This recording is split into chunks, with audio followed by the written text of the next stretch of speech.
The Foundations of Geometry by David Hilbert. Chapter 3, The Theory of Proportion. Section 17, Equations of Straight Lines and of Planes. To the system of segments already discussed, let us now add a second system. We will distinguish the segments of the new system from those of the former one by means of a special sign, and we will call them negative segments in contradistinction to the positive segments already considered.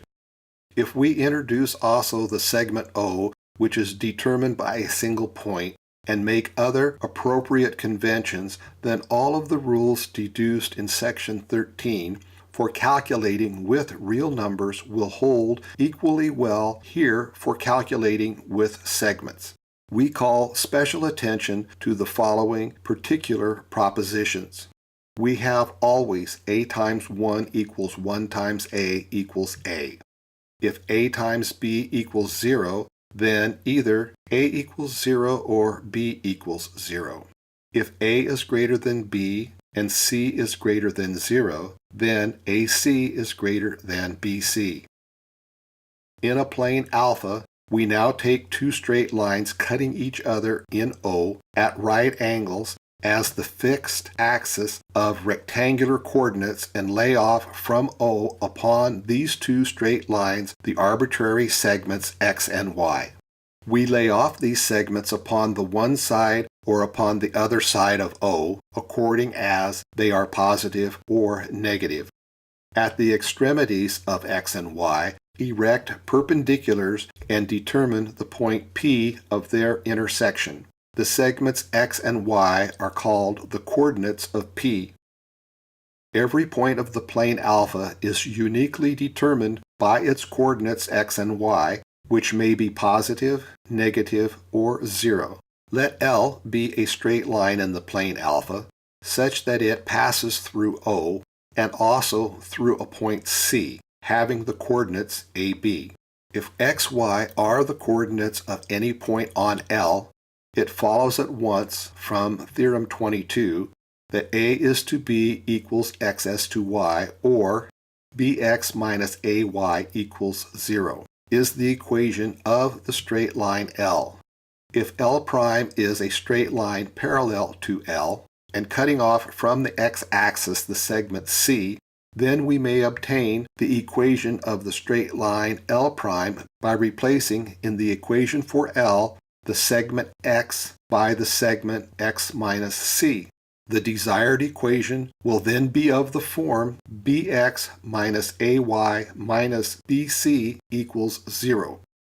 From these considerations, we may easily conclude, independently of the axiom of Archimedes, that every straight line of a plane is represented by an equation which is linear in the coordinates x and y, and conversely, every such linear equation represents a straight line when the coordinates are segments appertaining to the geometry in question, and corresponding results for the geometry of space may be easily deduced.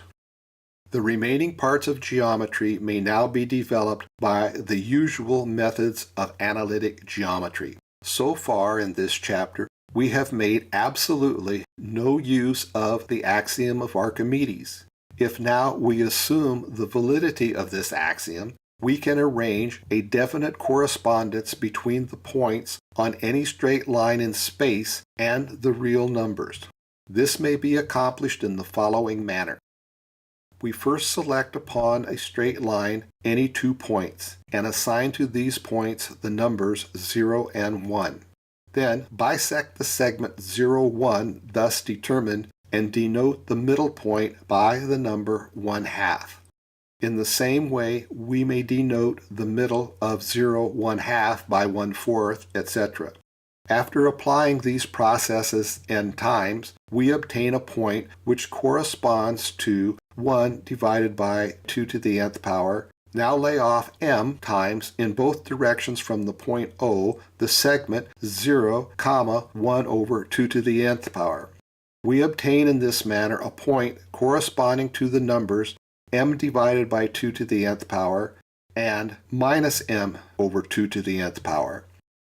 From the theorem of Archimedes, we now easily see that, upon the basis of this association, to each arbitrary point of a straight line there corresponds a single, definite, real number, and, indeed, such that this correspondence possesses the following property. If A, B, and C are any 3 points on a straight line, and alpha, beta, and gamma are the corresponding real numbers, and if B lies between A and C, then one of the inequalities, alpha is less than beta is less than gamma, or alpha is greater than beta is greater than gamma, is always fulfilled. From the development given in section 9, page 15, it is evident that to every number belonging to the field of algebraic numbers omega, there must exist a corresponding point upon the straight line. Whether to every real number there corresponds a point cannot in general be established, but depends upon the geometry to which we have reference. However, it is always possible to generalize the original system of points, straight lines, and planes by the addition of ideal or irrational elements, so that upon any straight line of the corresponding geometry, a point corresponds without exception to every system of 3 real numbers. By the adoption of suitable conventions, it may also be seen that in this generalized geometry, all of the axioms 1 through 5 are valid. This geometry, generalized by the addition of irrational elements, is nothing else than the ordinary analytic geometry of space. The Foundations of Geometry by David Hilbert. The material contained in the following translation was given in substance by Professor Hilbert as a course of lectures on Euclidean geometry at the University of Göttingen during the winter semester of 1898 and 1899. It was translated by E. J. Townsend, Ph.D., University of Illinois.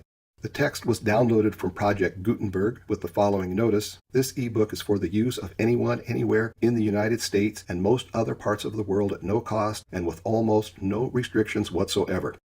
Read by Jim Wrenholt. Programming and illustrations by Jim Wrenholt. 2019. Portrait of David Hilbert by Reida Wrenholt. Thank you for listening.